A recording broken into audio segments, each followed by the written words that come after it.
My name's Erin Gall, and I'm the past chair of the Small Business Committee. I'm filling in for Adam Hodges today for the Small Business of the Month, and I'm so excited to do it because we're here honoring Denise Watkins at Sky-Vue Skateland, and we're so excited on your 65th anniversary to be honoring you for Small Business of the Month. So congratulations. As I've said, 65 years is a very long time. This was started by your father. That's correct. And it started as a drive-in movie theater. Next door, that's correct. So they have been keeping family entertainment going here for so long, and I can't even imagine the many generations of folks that have passed through here and have this as a fond memory. So Denise, tell us what it means. You've been so involved in the chamber and the community and our children's lives.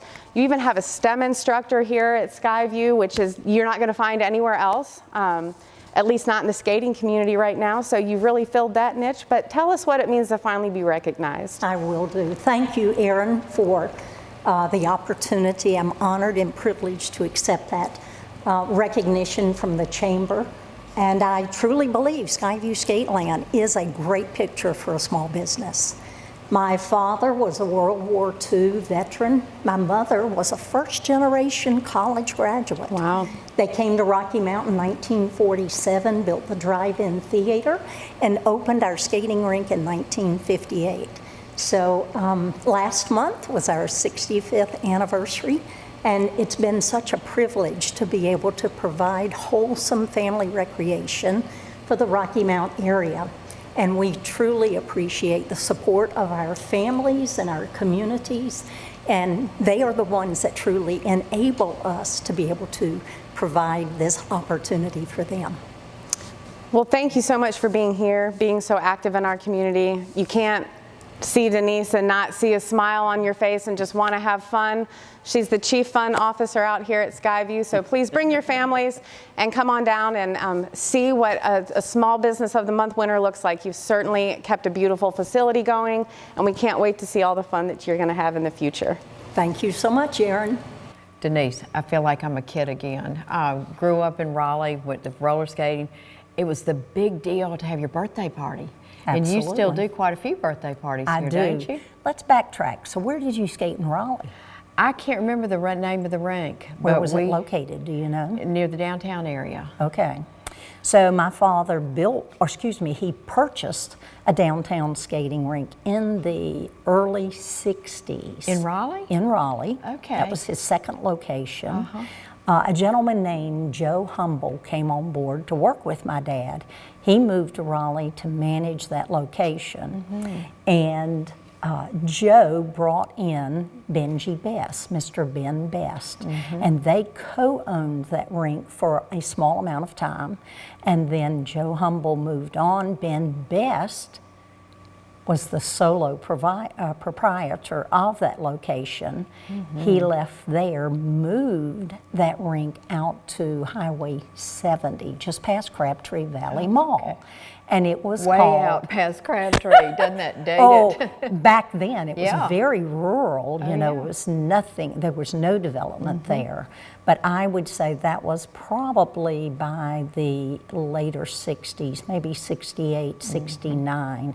So the rink in downtown Raleigh had a portable floor.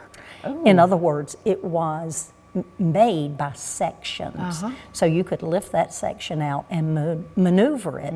And they actually moved that floor to their location there on Highway 70. Well, speaking of floors, your floor here is just beautiful, and you recently remodeled, refinished it, right? Yes, we did. It needs to be hardwood. Is that the ideal platform for skating? So what you're skating on is what's called Northern Hard Rock Maple. That's your best skating surface. It's a hard product. It's very durable, skates very well. So usually that's your skate surface when you go into a rink that has a wooden skate surface. So when my father built this, he subfloored this with 2x6 tongue and groove. Oh, great. And his idea was, if it didn't make it as a roller skating rink in '58, he would put a sewing factory in here. Remember, manufacturing textiles was very strong in that decade. So that was his plan long term if it didn't make it. So how did your dad, Mr. Holder, correct. How did he come up with wanting to have a roller skating rink in the first place? Well, you know, he and my mother came to Rocky Mountain 47 and built the drive-in theater. So that's where our name comes from, Sky-Vue. Oftentimes people will say, so why is it Sky-Vue Skateland? And I say, we had a drive-in theater first, so the Sky-Vue was a perfect fitting for the drive-in. But you have to understand the television comes out in the early 50s. It's getting popular, and my dad's thinking, well, drive-in theaters may not survive. So what can I do that will be a complement? So he decided he would go into the skating business. And he went from, I guess, as far north as Baltimore, Maryland, on down into Florida, stopping and looking at different skating rinks. He came back to Rocky Mountain, told my mother he wanted to build our facility. There was a skating rink on Main Street, High Point, North Carolina. He actually modeled this rink from that floor plan. That rink is no longer in operation. But he didn't know how to skate. That was at the age of 39. So old dogs can learn new tricks. And moonwalk too, right? Well, I don't know that he'd ever moonwalk, but you know, he taught a lot of people how to roller skate. In fact, Sandra, who was the manager of WHIG, he taught her how to roller skate. I remember it was just a really important growing up to know how to do that, because otherwise, if you're invited to a birthday party at the roller skating rink, you couldn't have a good time, and it was embarrassing if you couldn't roller skate. So I remember when my kids were born, we had one in Wilmington, and as soon as they were old enough, I taught them to skate. Do you do much teaching yourself? I do. We actually offer skate lessons. We run those, and they're group lessons from October through April. They come in 45 minutes before our open session begins. And then we do a group lesson for about 30 minutes where we're going to teach you the basics and help you learn to skate. What ages? I mean, do you have adults who didn't learn when they were kids come in? Last fall, I think I had 6 adult women come in. They said, you know, Denise, I want to get back on skates. So they came through the lessons, did very well. Well, and they're in the lobby coming in, you've got the health benefits. I mean, not only is it good for cardiovascular and whatnot, but agility and all kinds of positives for people's health. It is. It's very good exercise. As a matter of fact, I create a meme that I use for my social media occasionally. Why go to the gym when you can roller skate? But you know, you can come out, we have music playing, it's social, you can be with a friend. I guess you can burn about 600 calories with an hour of skating. Now my husband and I like to come down a couple of days a week to skate, after hours of course. Just a romantic evening, is that? Well, I wouldn't say it's romantic, it's usually first thing in the morning. But we'll come down, and I typically can roll about 4 miles in 25 to 30 minutes. That's my goal. So you have a smartwatch or something that shows how far, you just kind of know? I actually, there are 12 laps around our facility is a mile.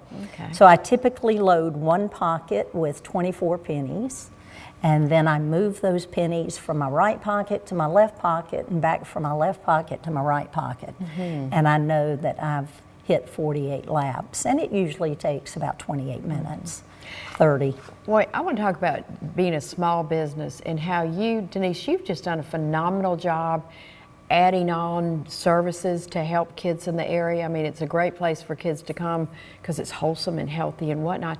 But tell us about your STEM program. Okay. You know, we are members of the Roller Skating Association. That is a national organization where we as roller skating rinks participate. And they, I'm thinking maybe in 2015, started a STEM program. So we purchased their curriculum. We are a licensee of their program.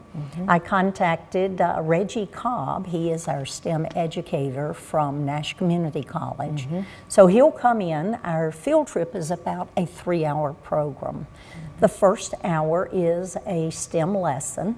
They'll come in, have a seat. He'll introduce the concepts. And for people who might not know the acronym, explain that, please? I will. STEM is science, technology, engineering, and math. The focus truly is on the math and science. You know, we as, I guess, a nationality, we have grown weak in our science and math skills. But as children are introduced to these two areas, they are gaining growth in those areas. Of course, that's what a lot of today's technology is built on, so it's important that they understand.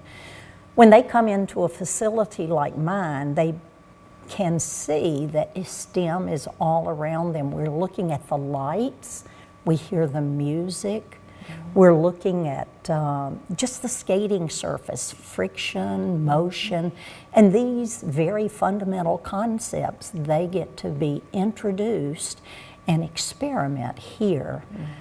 After that introductory lesson with or the introduction of the concepts with Reggie, we break them into small groups. That's where the hands-on learning or the engagement begins. That's where they connect the theory or the book with the actual how does it work. And that's the best part. And that is what we get the most compliments on from our teachers. Unfortunately, today's classrooms are so busy that they don't have time to do the experiments or the hands-on activities that probably we grew up with when we were in school. You learn so much better in doing that. There was a bus that UNC used to send around with hands-on experiments, and they said the kids just couldn't wait. What grades or age kids come for your STEM classes? We usually deal the most with 1st through 5th grade. We've had a few middle schools to come. We're able to do whatever because Reggie is excellent. You know, he can adjust the lesson to reach whatever grade level he's teaching. Once we finish with the skating, we come back as a group, we review what they've learned and put into action. After that, I have my skates on. I come out and teach them how to skate. Let's go back to when you talked about birthday parties, you know. Unfortunately, I think children today don't have the opportunity to come skating like they did years ago. You take 15, 20 years ago, children were in daycare centers. In the summer, those daycare centers would bring their children skating on a weekly basis.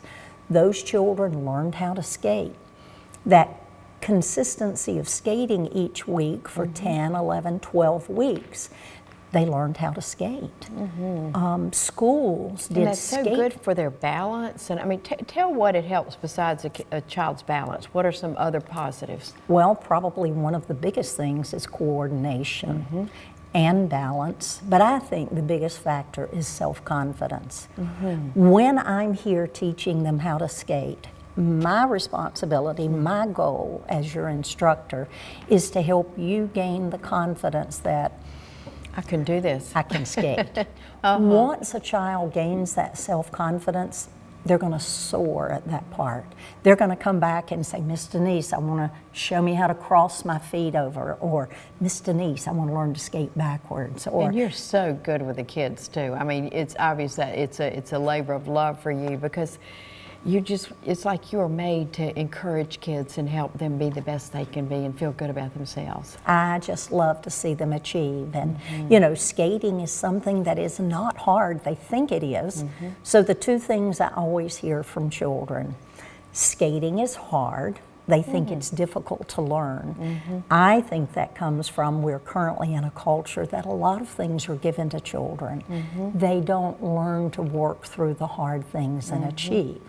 And it might be self-defense too, because that way if I can't do it, then it's no wonder because it's hard. It might be protecting their egos. And there again, I think our culture gives them an easy out, and we let them give up so easily, so quickly, when that achievement is just over the hill. The second thing I always hear from them, these skates are so heavy. And I think that comes from the fact they have weak bodies today. Children are not physical, so they do not run and play like my generation that we did. A lot of times when I teach children how to skate, I'll ask them, so do you ride a bicycle? What do you think that breaks down to be? The percentage that do or don't? Yep. Which is the greater percentage? I would think more do than don't. Is that not true? It's just the opposite. Oh, gosh. More children do not know how to ride a bike today Do than they do scooters, or what do they do for My play guess, on their iPads? their own devices. I don't know that they're outside very much. It's kind of sad. It is sad. It's very sad. Well, birthday parties, what do you provide if somebody's thinking, gosh, I would rather, instead of just having my kids, you know, I need something fun. I'm sure it's very reasonably priced. Will you do the whole thing, like you have the cake and everything? We do. I'm the space, the entertainment, and it all. No, our space is small, so we no longer offer birthday parties during open session times. Okay. But we do have some rental times where it would be just your group. Mm-hmm. And I will say those are very popular, very special. Mm-hmm.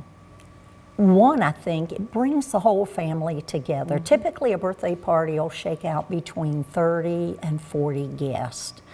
Nobody wants that number of people in their homes anymore right. celebrating, so I have the perfect space. Another thing, and I just answered a social media post this morning. The father this past weekend said, oh, we had so much fun.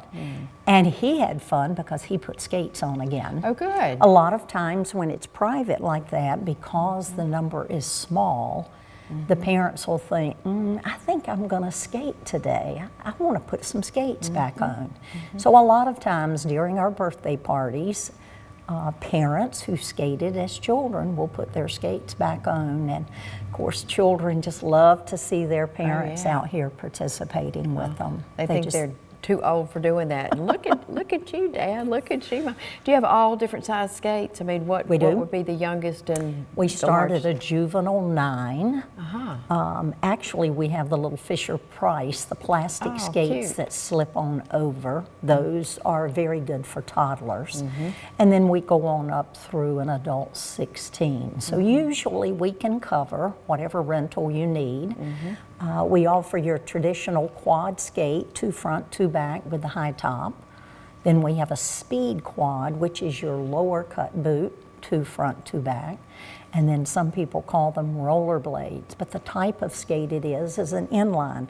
All the wheels are in one line. So we can pretty much suit you up for whatever size you need. And do you sell skates too, if people want to purchase them? We do. Of course, a lot of people love to purchase online today. We try to think that they're getting a better purchase when they come and let us. We're the experts. You can fit them. I can fit them. I'm going to look at your skating level. You know, parents don't want to put a lot of money in initially. They don't know if that child's going to stay with it or not. Again, you want a pretty good quality skate to be able to skate. You know, a lot of what you get like at Walmart or Target, the axles and the cushions, they're not even made for skating. It's such a struggle to push. But it takes just a little bit more money. You can get a good skate for them to learn. It's good for ankle support too, isn't it? It is. And then some don't want that ankle restriction. And even your speed boots, they're going to come up over the ankle. It's not going to be below. It's just it doesn't have that higher rise on the leg. Denise, one of the reasons that you won this award, Small Business of the Month, is you have just thrown yourself into the community. You participate in lots of different things in the community to help other small businesses and have a real passion for shopping local, buying local. Kind of talk about some of the things that, I know the STEM is outstanding that you do for our young people, but talk about some other things, Lunch and Learn and whatnot, that you have contributed to. I will do. I first became a member of Rocky Mountain Business Builders probably just prior to COVID. And then as we came out of COVID, I joined the chamber. And it's been a real experience to get in there. I do participate on the Small Business Committee. Good. Because, you know, we as small businesses, it's just so different from your larger corporate-based businesses. We all wear so many hats just trying to survive.